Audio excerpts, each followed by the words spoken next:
Okay, so in the previous shir, we described how Dibur has a profound impact on the expression of a person's intellectual abilities, which is far greater than what can be achieved through thinking alone. So through studying an idea and thinking about an idea, you can only achieve so much. And it's usually merely a reflection of the profundity and the depth of an idea.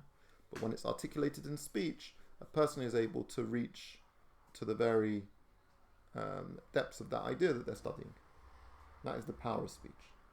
And we're going to see tonight how this also is not just in intellectual development, but also in emotional development. That an emotion, when it's articulated in speech, is also transformed. So let's see. So the bottom of Amud Vav.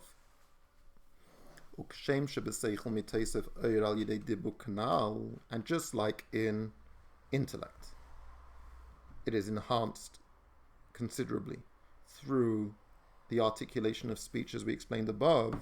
The same is true with regards to a person's emotions. By way of example, when somebody speaks words of love and affection, the process is just like we said before. Dibur itself does not have any emotions, so it receives all of the content of the feelings that are being articulated in speech from the person's ability to love, which they have in their soul. And what do we see? The more you speak about how much you love something, it's going to increase your love of that thing. And it's through speaking about it.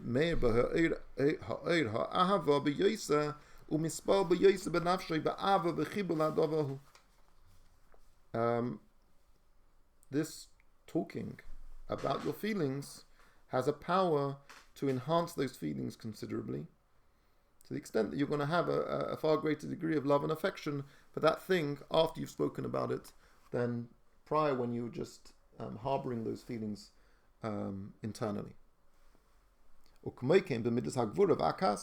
the same thing is true with feelings of anger, which come from the person's midas hagvura shebenefesh.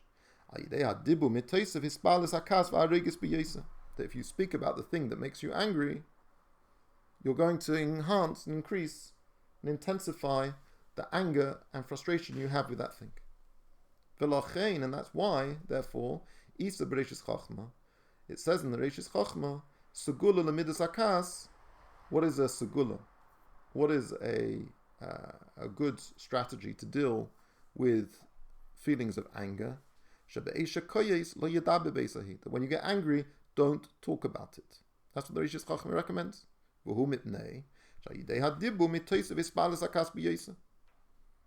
And that's because that through speaking about it, it would intensify the anger. When you don't speak about it, the opposite. It will subside the feelings of anger. And the same is with all character traits and feelings. When they're not spoken about, then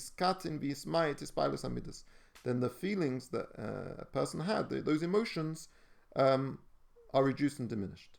To the point where they become completely concealed.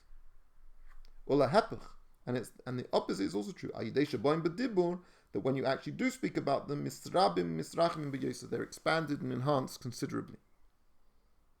And this is reflected very much in davening. So and so too that you find this in davening. When it comes to davening, which is avodah shebelev, is mainly an activity to do with midas. The priority is, the main thing is that you have to articulate the words of davening in speech. And when you say the words of davening, it needs to be with concentration and with focus and with attention. But oz, be'etzem hadibur, the tevis hatvila nigisha oy benafshe yosem ibahakavona. And what happens is that in the very mouthing of the words and of the words of davening, a person is able to experience in themselves a greater degree of attachment to the ideas that are being davened about, more so than if you just knew kavanah. The ikka isn't just the machshava, the kavanah that you have in your machshava, that it's through the verbalization of the davening that you can reach the point of a hergish, of a substantive sort of deher and gefil for the davening. So how does this work? V'hainu. So it's like this. When a person contemplates a particular hisbonenus about alikus, whatever it might be, in davening. And he gives an example. In Psukei Zimra, what would you be misbein about in Psukei Zimra? So be common to be one thing to concentrate on, to think about during Psukei Zimra is the creation of the worlds. How wondrous it is in the way Hashem creates worlds, and the Seidan Hogas Eilamis, and the way the worlds function. So you have a lot of psukim, and from the Tehillim of Psukei Zimra, which talk about the world. So it's an appropriate hisbonenus is on the wondrousness of the way the Eibishter created the world and orders the world and how the world functions. And the way that the whole of existence is really praising and lauding Hashem in their creation. So when it comes to Birchas Krishma, it goes beyond just the Olamis and thinking about the Daimon Semeh Chaim Medaber that you might be thinking about. And we move on to the Malachim, how the Malachim are also praising Hashem. So when you come to Krishma, you're already thinking Hashem Echad, Yichud Elah, Baruch Shem Kavod Malchus Le'Yavod, Yichud Tata. This could be the hisbonenus a person has during the davening. A person is contemplating intensively. Then what happens? The idea is that through contemplating and thinking deeply about these ideas, it should arouse in the person a feeling of love and fear for Hashem. A chassidish davening. Now, in a onu royim, what do we see? After you finish being misbeining, after you finished intently contemplating these ideas, you then say the words of tefillah. That the words of tefillah which carry this message, these ideas that you've been contemplating, in the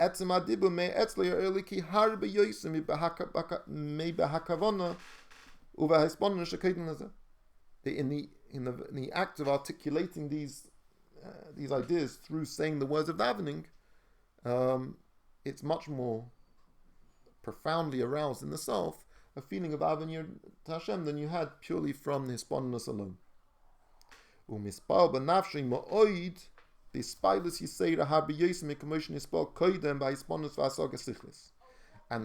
of the person is hugely developed and enhanced through this saying the words of davening, more than we had prior in the hisbonenus he had. So, when it came earlier, when we had the mashal of Dibur, when it came to Seichel, Onu Royim B'chush, we see clearly, most people can identify with this. This level, you have to be someone who knows how to daven. So, but you can trust that the Rebbe Rashab, when he says Onu Royim, we see this is the case. But presumably, most people, on at least a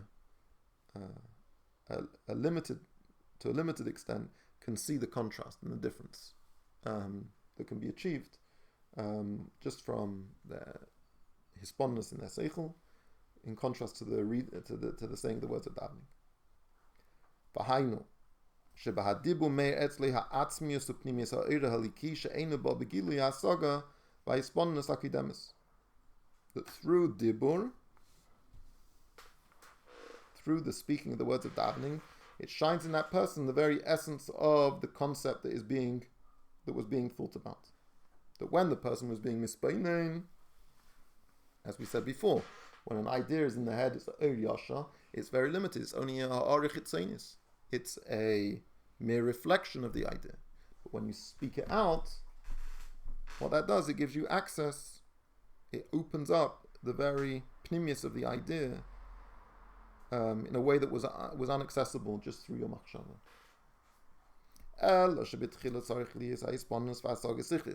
You can't just open up a siddur and daven and expect through saying the words you're going to get to the essence of an idea if you haven't done any hisponnus beforehand. There needs to, in the outset, be the hisponnus and the hasaga sichlis. You have to learn chassidus beforehand. Because without that, there won't even be, you're not even in the game. You're not going to have any chayas in the saying of the words of davening. Lip service. But once you've done this bonanus, and then you come to daven the words,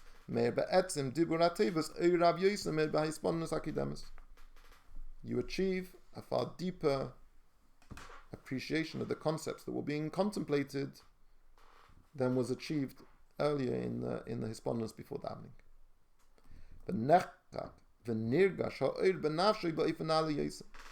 And these ideas of the hisponnus and the av and yira that are associated with it, they become etched and deeply felt in a far superior way than was achieved through the hisponnus itself. And the truth is, gam bedibur, beteves hatfila, belia hisponnus akidemes, ba'arichis hasaga elikis. The truth is that even if a person were to daven and say the words of davening without engaging in an earlier contemplation into the depth of what they're saying and the profundity of the ideas of Chassidus, as it explains about bitla ilameis, chudei lo yichud data, whatever it might be. Ki in bekitza, you just, you quickly chazed over an idea, or you were a little bit focused, but you weren't really deep. It wasn't an intense hisponnus beforehand, and so really you daven quite quickly. But pirush hamilas levad, we're not talking about just parroting words without any kavana, but just a basic davening pirush hamilas. Especially when you have a history of davening ba'aveda. So even when you're davening pirush hamilas, you know the kavanah pnimis behind the words. Just that this happens to be this particular day, you're not deliberating to the same extent as you may have done another time.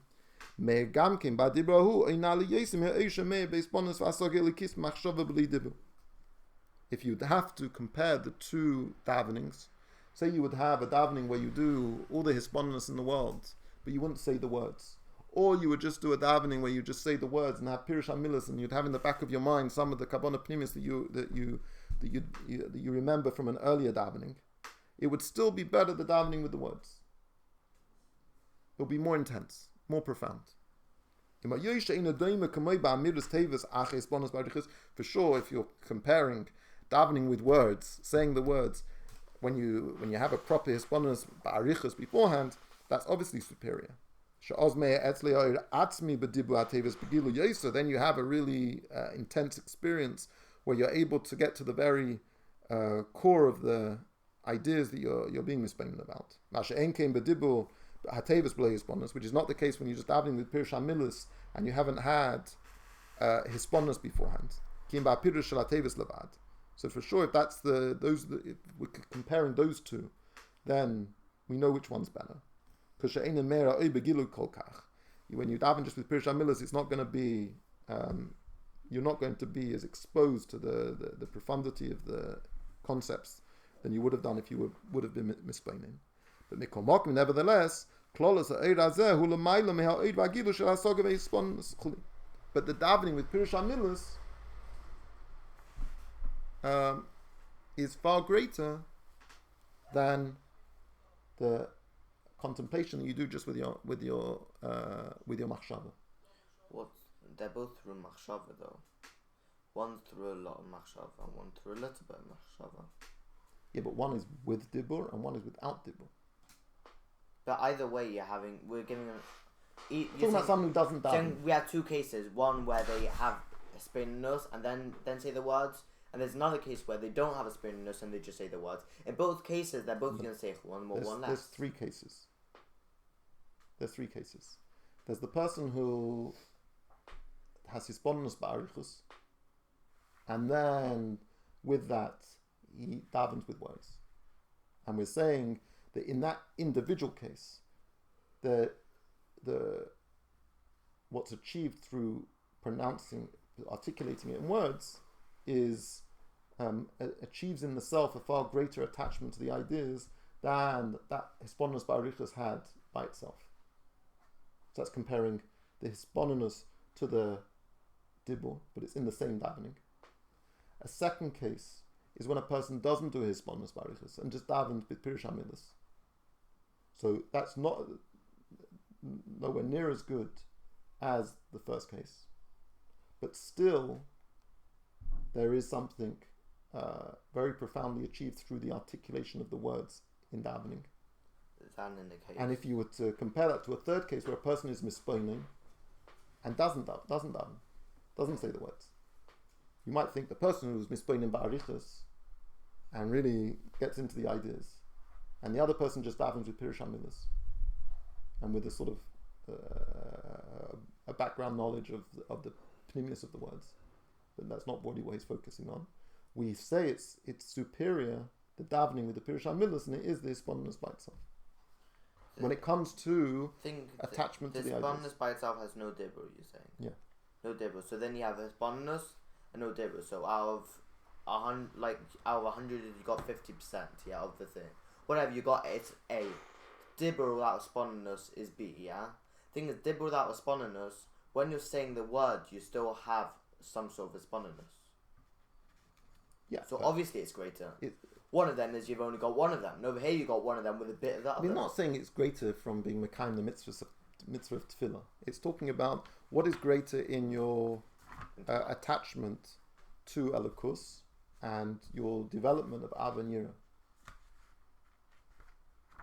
I'm sure if you had a lot of hisbonenus with a little bit of dibur, it would probably be better than a lot of dibur with a bit of machshava. Okay, but that's not the point he's making. He's trying to, by isolating the two things, but he hasn't. But they're not isolated because they are isolated. Even dibur has machshava. Because hisbonenus ba'arichus, he just described it as when you're davening with Pirush HaMilas, it's not comparable to someone spending a serious. I don't like it. Wait. He wants to bring out how how impactful it is, the power of speech when it comes to the davening. As much as we are obviously strongly emphasize the power of this hisbonenus, but in the overall of davening, it's not that the main thing of davening is this hisbonenus, and then you sort of you spell it out in words, but you get all of your chayas from the hisbonenus, rather the real chayas and the real insight is achieved through the Isis of tefillah. And the more that the speech of tefillah is sensed and felt, is experienced. What does it mean by that? If you say the words of davening with intensity, so the more words you create, the more wordy your davening is, the more intense it will be. There's a power in sort of the strength of the pronunciation and then the articulation if it's with a greater physical intensity, the more physically present and loud and heartfelt those words are going to be, then it will have the greater impact it will have on you. What's the proof of this? So we find in the halacha, what does it say? The mutal is balul b'Rosh Hashanah b'keldram. On Rosh Hashanah, people have permission to daven Shemina Esrei, and it should be audible. Usually, Shemina Esrei has to be davened belachash, right? But on Rosh Hashanah Yom Kippur, a person has permission to daven in a manner that it will be audible. Why? Even though the whole year a person is required to daven Shemina Esrei in a whisper, it says somebody who davens out loud Shemina Esrei is considered Mikatnei Emunah. He's like asking Hashem for these things that he needs, and he's like thinks if he says it louder, Hashem will then hear him better. It's Hashem doesn't need a louder voice in order to be able to hear what your bakoshes are. We call Markim Bereish Shana v'Yom Kippurim mutal isbala b'kol. When it comes to Yom Kippur, a person has permission to daven audibly. Why? It's in order to be able to stimulate and arouse within a person a greater degree of kavanah. Like it is well known, the koil ma'ira hakavanah, that a person's voice is able to trigger and arouse in a person kavanah. Just hold the word kavanah. I'm not translating the word kavanah for the moment because he's soon going to clarify what he means by kavanah. So Raskin, if they were for a mitzvah, they were told him to put him in a town. Shav kavanah, he said that. He said you can't do that. Obviously, you should say it louder. Yep. V'hakol yodua shu chayme megufa isius. So this is from the Tanya we've been learning in the last few days. That what is a person's koil? What is a person's voice? It's known that the makeup of a person's voice is the very material of the isius, right? A person's hevel adibur, their breath, and they produce. What that produces is the body of these letters, the substance of these letters that produce the words in speech. So now Geras HaKodesh and Hey that we're learning at the moment. What's being ma'ir the kavanah? The koil. It's not the kavanas ha'oisius. It's the koil ha'oisius. So it's not that the person has a kavanah, and then he articulates in speech, and it's that kavanah in his speech which is then being ma'ir more kavanah.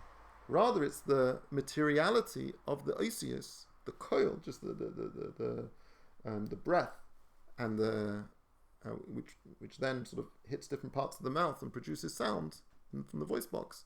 That is what's being made the kavanah. The physical letters is what's able to trigger this deeper kavanah. So when we were talking about dibur the whole time, what dibur you could look at as dibur as a faculty of the soul, like a capacity to speak, but in an abstract sense. We weren't talking about like a Rav and a Talmud, in which case it would be spiritual. Explain. That in the case of Rabbi Talmud explained that it's spiritual, not physical, like a man and a woman, and therefore if he doesn't have a head, then it won't work. Right. With loud speech, a speech is actually in another way. The flip side is that everybody can hear you. I mean, if they're deaf, okay, fine, but everybody can hear you whether they want to or not. So on one way, Rabbi Talmud wouldn't, like the idea would be, when the idea is in speech, is spiritual, but speech by itself, as a power to itself, is physical. Mm-hmm. So that's what we're saying over here. No? You said that the physicality of the speech without the... This is not about Rabbi Talmud. Rabbi Talmud is when you're speaking to and there's the makabel in that sense is the Talmud. Here we're talking about purely in the self.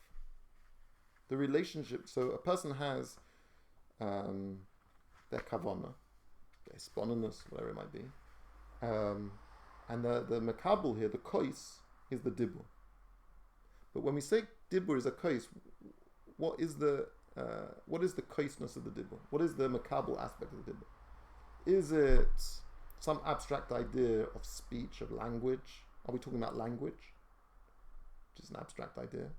Or, as he describes over here, we're actually talking about the physical letters of speech, which in a way makes it much more comparable to the Isha, because there we're talking about something much more physical, right? One of the advantages of the Hashbah Pnimis that we talked about of Ish v'Isha was the idea that it was Hashbah Gashmi. It had to be in Gashmias, whereas the Hashbah Ruchnis of Seichel had when the Rav Talmud was a Hashbah Ruchnis. That's why it was only a Hashbah Chitzenis. Anyway, so here we're honing in on speech as being the power of speech is in what is in its physicality, and the more physical the letters are, the more kavanah it's able to generate.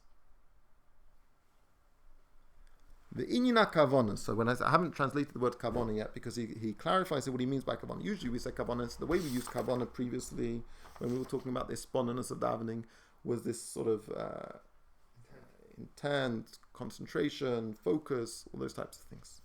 It was an intellectual thing. Kavanah was an intellectual thing. So he says, inyan kavanah ein pirush kavanah sichlish b'mayach. When we're referring to kol me'ira kavanah, we don't mean an intellectual kavanah. Because why would what is the relationship between a person's voice and their concentration or their intention, their intellectual intention? Because your brain has to tell your voice to go louder. Which makes you focus. Because the kavanah we're trying to generate with Rosh Hashanah and Kippur is Me'ir. The kavanah is a kavanah, not kavanah as in like a focusing and attention. Kavanah means devotion. It's being Me'ir, the devotion that you're trying to generate during the davening of Rosh Hashanah and Kippur, right? Which the devotion can be in the form of tshuva, or it can be in the form of dveikus, or whatever it might be. So that's the kavanah being Me'ir. So he's saying it's not a kavanah sichlis, which is like sort of an awareness, a deeper understanding of something. That's not what the kol is arousing. She'ein sheirish hamshachosim misham, because the origin of this kol is coming from the emotions, not from the intellect. The spilus, the sort of the excitement that comes through sort of expressing your davening in this like sort of with this heightened degree of excitement, is not a product of the person's intellect. So it's not going to have a correlation with that, but rather, what we mean over here is a much more emotional response. That the kol is ma'ira kavana, that when a person davens with intensity and with a louder voice and with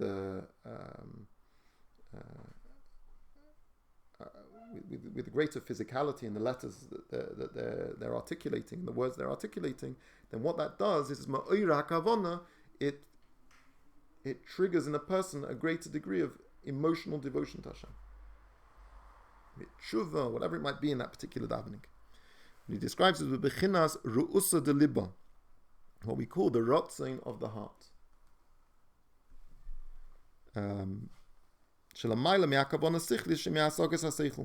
Which is much when it comes to the self. This is a deeper expression of the self.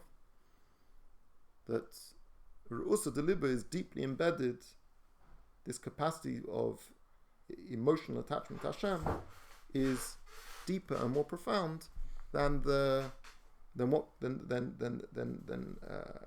intellectual attachment. So it's rot. So Ru'usa Delib is rotting, you said? Ru'usa Delib, rotting Shabalev is a translation. So Pirish Kavana is rotting. Kavanas Halev. Yeah, the desire of the heart. The will of the heart.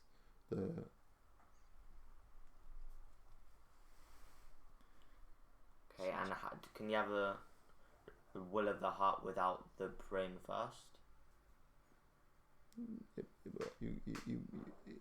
it might, ideally the person will have also been misplaining before davening. They're all components and they all help develop, but it's not its shayrish, it's not the cause. It's not. It might be. It might help facilitate its development, but it doesn't invent it or create it, because it has its own shape in itself. As we're going to see, just like with most of these sort of relationships, just like ish v'isha, seichel and dibur, midis and dibur, it's only going to have with seichel and midis, that the makabel, midis and makabel from seichel, but the makabel has this its own shape, its own profundity.